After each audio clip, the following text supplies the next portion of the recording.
All aboard!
I tell you this because, as an artist, I think you'll understand.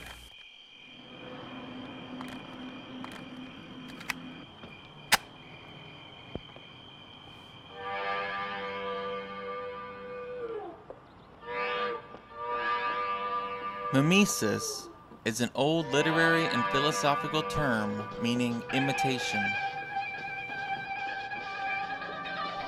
It is a powerful magic akin to painting animals on a cave wall before one goes to hunt.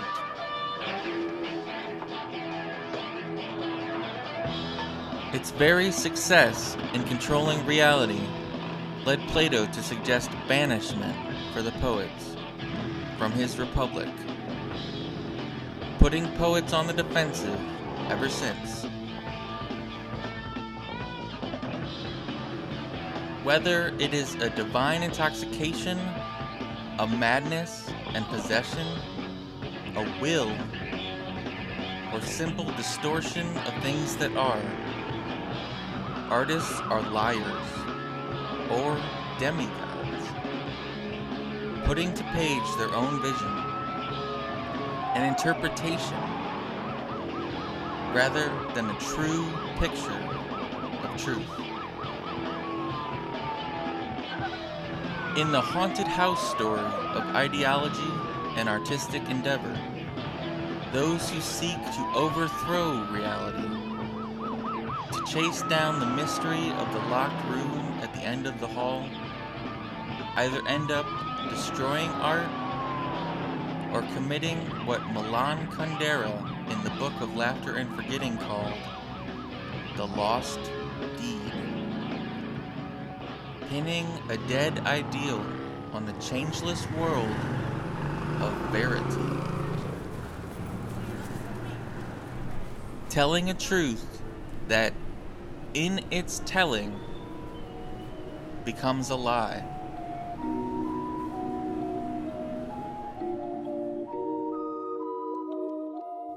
When I turn to look for a theologian of mimesis, I first fall in the direction of Jorge Luis Borges. I have always imagined that paradise will be a kind of library, he said.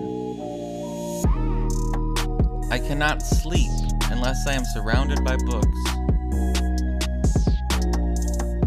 And two perhaps complimentary and paradoxical quotes. Don't talk unless you can improve the silence. And to fall in love is to create a religion that has a fallible God. Borges' characters are often written without details of birth or origin, but only of character and the thoughts of which they are capable. He creates bizarrely metaphysical plots and strangely reflexive narrative. We'll look briefly now at two particular stories that frame the opening shot of the mimetic war and perhaps its ultimate destiny. The Garden of Forking Paths and the Aleph. In The Garden of Forking Paths, it is the story of a spy who is in a dangerous situation behind enemy lines. He must make escape to a friend of an ancestor who fled public life to, he said, construct a labyrinth. That labyrinth, in fact, turns out to be the mysterious novel he left behind. And in that labyrinthine work, a single word conspicuously absent.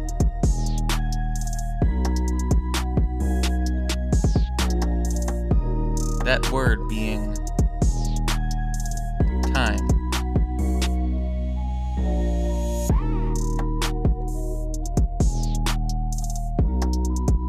Discussions of the friend, the ancestor, of the branching ways we have come to this place, the different people we might have been to make this connection. In the end, the spy, who has fled the enemy camp to try to get his word to his network, of the name of a city where the enemy has operations, is about to be captured, and yet manages to kill a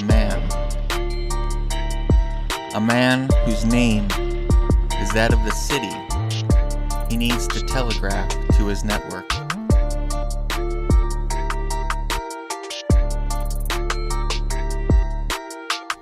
Suggesting that when we move forward from the timeless labyrinth to make a thought into a concretized action,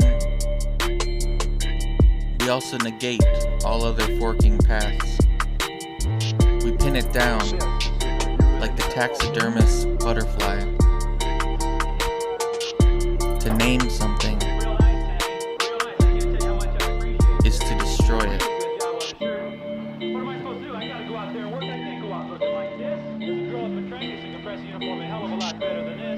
And then the Aleph, a story about the project of completely mapping the territory, as Baudrillard would have it,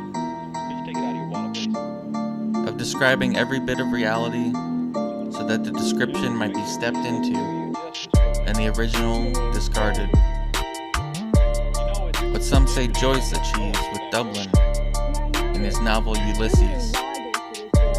The Aleph is a story about a man named Borges, incidentally, who has just lost his beloved.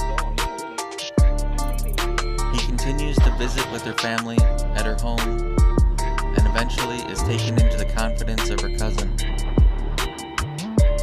Her cousin is writing a poem, attempting to write down every place and thing on Earth, an exhaustive catalog of reality. As it turns out, the reason for this project is not that the poet is simply inept and artless, as the narrator suspected after being read some inept and artless bits of the whole. What is going on is, its author has peered into an Aleph. The Aleph, a kind of cosmic viewmaster that shows the purent everything, absolutely everything that is lurking in the basement of the home.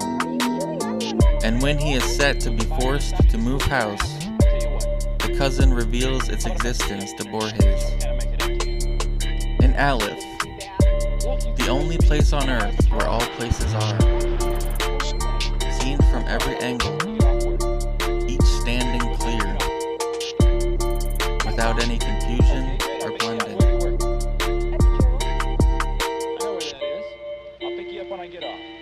When the character Borges peers into this strange machine, he vows never to speak of it again, but only advises that the poet get more fresh air, and remains thankful when, days and days later, he is able to find sleep again.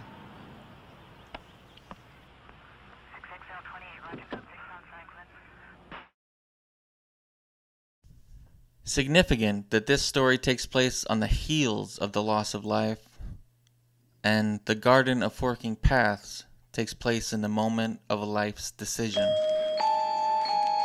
And what lies in between for the artist? Between banishment, between totalitarianism and absolute freedom. A struggle for light. The allegory of the cave, another hidden pocket of Plato's Republic. The Aleph, a hand pointing to heaven and a hand pointing simultaneously to earth.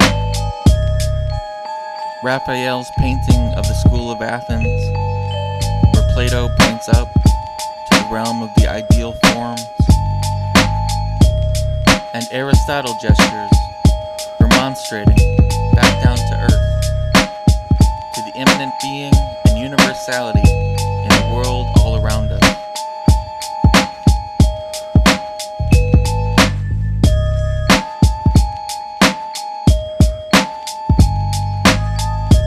And this is why we are artists.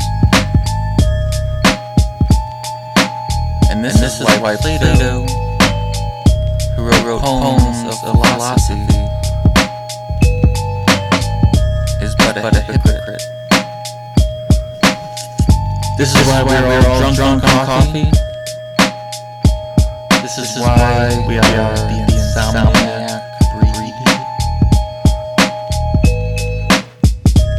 To strive, to seek, to find, and not to yield. Come, my friends, 'tis not too late to seek a newer world. When speaking with his mother about art in the largely autobiographical Stephen Hero, James Joyce jibes gleefully at his pragmatic mother, who wants to read his favorite author Ibsen to get a vision of some different life, to sample an ideal of a great artist for how one should live this experiment, or to better know her son, and, as Joyce suggests, check up on whether he is reading dangerous books.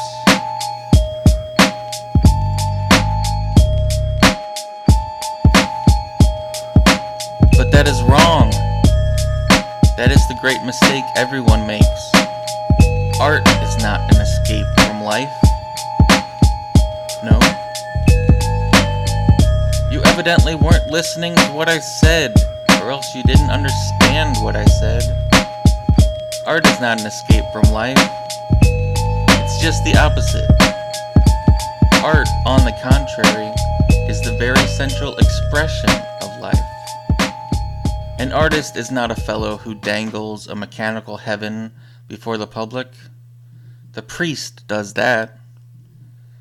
The artist affirms out of the fullness of his own life. He creates. Do you understand?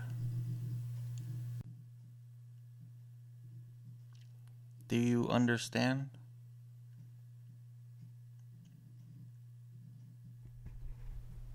Do you understand?